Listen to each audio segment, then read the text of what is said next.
Hello everyone, my name is Jess and today I'm going to be talking about some of my favourite LGBT plus books. As you've seen from my previous video, which was a beginner's guide to gay YA, it's Pride Month and I'm here for Pride Month 2018. I'm here, I'm ready for some good old-fashioned LGBT content.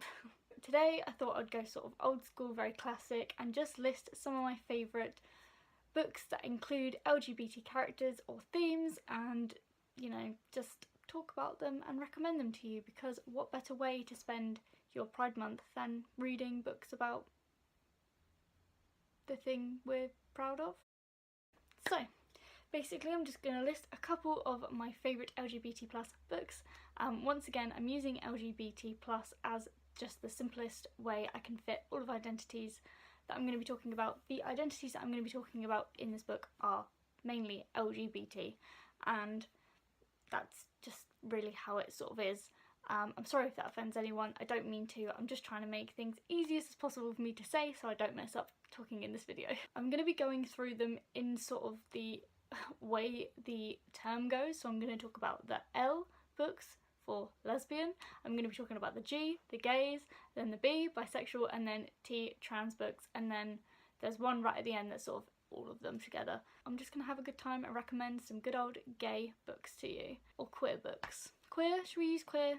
Okay, just let's get into it. So the first book that I'm going to recommend for the Pride Month recommendations is The Nowhere Girls by Amy Reed, and this comes into the L part of the category within LGBT because one of the main characters, Rosina, is a lesbian. The Nowhere Girls is about a young girl called Grace who moves to a new town, and she learns through her new friends, Erin and Rosina, that in the past years in the school they're going to, a young girl was raped by a group of boys in the school, and the boys never saw justice, and the girl, whose name was Lucy, moved away and they never heard from her again.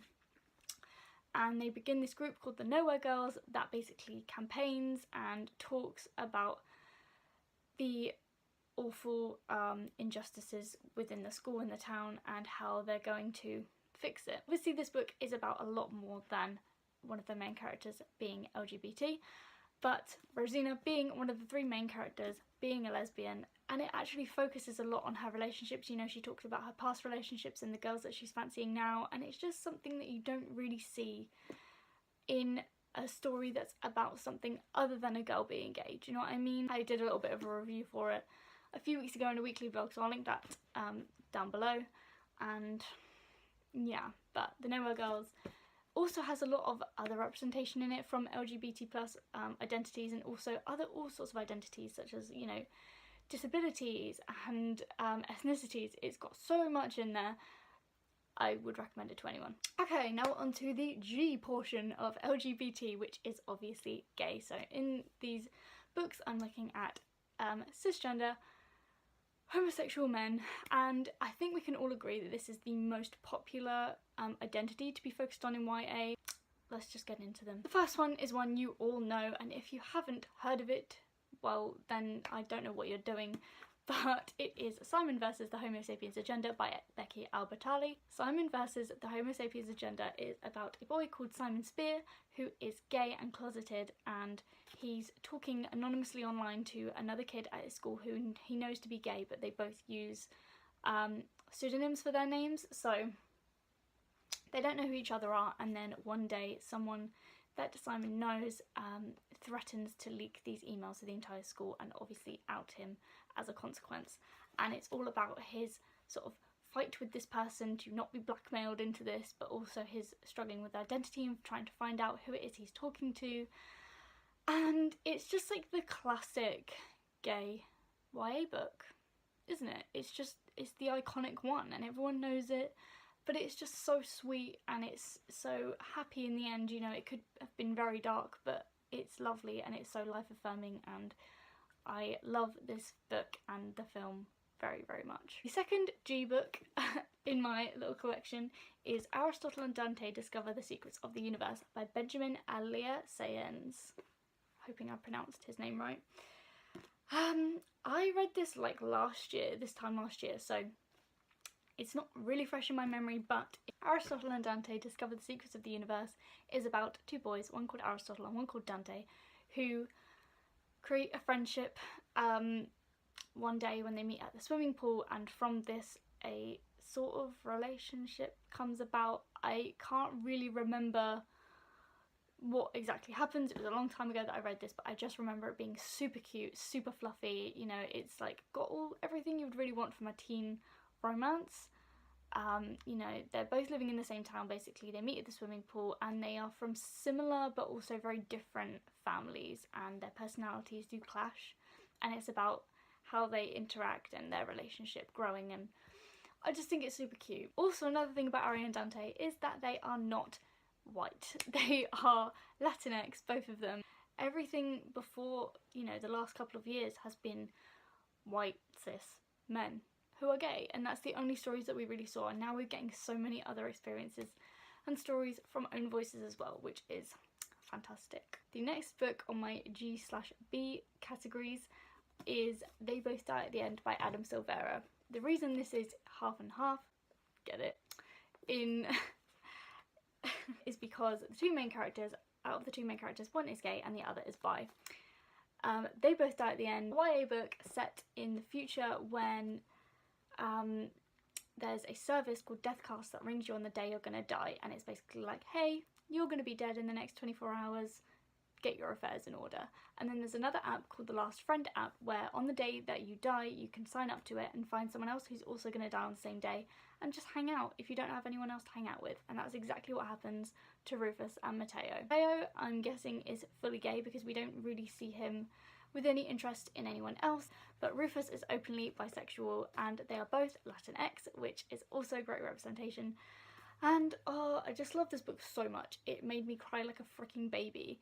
But both of the characters are so just awesome. Like, Rufus is genuinely one of my favourite characters in any book ever, not to mention the fact that he's bi-man. What a man. The next book is also in the B category of LGBT because it has a openly bisexual character, and that is The Gentleman's Guide to Vice and Virtue by Mackenzie Lee. Follows Monty, who is the son of like a lord in England in the 1700s, late 1700s, and he's set to sort of take on his father's, what would you call it, his estate. But before he wants to settle down and do that, his father says that he needs to get his act together and stop being such a randy little shit, and they go, him, his best friend and his sister go off on a tour of Europe, which is basically like the olden times version of a lad's gap year. So without any supervision, Monty, his best friend Percy and his sister Felicity go off and they have ripe adventures in Europe, and it's literally one of the funniest and most interesting books I've ever read, not to mention the fact that it's historical fiction, so I also learned a lot.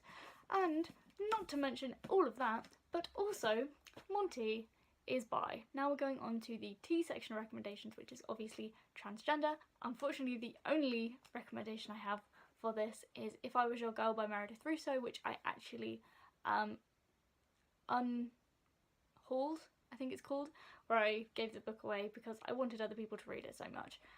If I Was Your Girl follows Amanda, who is a trans girl who was severely bullied and attacked for being trans in her town with her mum, so she moves to a new town, can't remember where it is, to move in with her dad, and her sort of trying to fit in with everyone at school, new friendships, new relationships, and all that sort of thing. Just a basic sort of teen book, but obviously with the focus on the fact that Amanda is trans, and flashbacks about her transition and how she came out to people. It deals with a lot of tough subjects as well as trans issues. However, I do think it is a great book just to read, especially to open your eyes if you don't know anyone who's trans, or you don't know that much about it at this point in time, which is unfortunately most people. Even if you are trans, read it. It's great representation and its own voices as well. The last book that I'm recommending, even though Okay, don't call me out for this. I haven't actually read it yet. I'm going to, and I'm sure I'm going to want to talk about it. And it is All Out, which is a compilation of stories about queer people. There's loads and loads of names around the edge here of people that have written stories for this compilation. It's edited by Sandra Mitchell, and it says, All Out, the no longer secret stories of queer teens throughout the ages. I don't know what else to say because I haven't read it. And that is it for my LGBT plus recommendations video for Pride Month. I hope you enjoyed it. If you have any other recommendations for some maybe categories that didn't have as many books in as others, then let me know down below. I'm always for reading, especially own voices, LGBT books. I hope you enjoyed this video. If you did, give it a like, and also comment down below any of your recommendations. Subscribe for more Pride bookish content in the next couple of weeks before June is over, and probably after that, because let's face it, I can't shut up about it. I'll see you next time. Bye!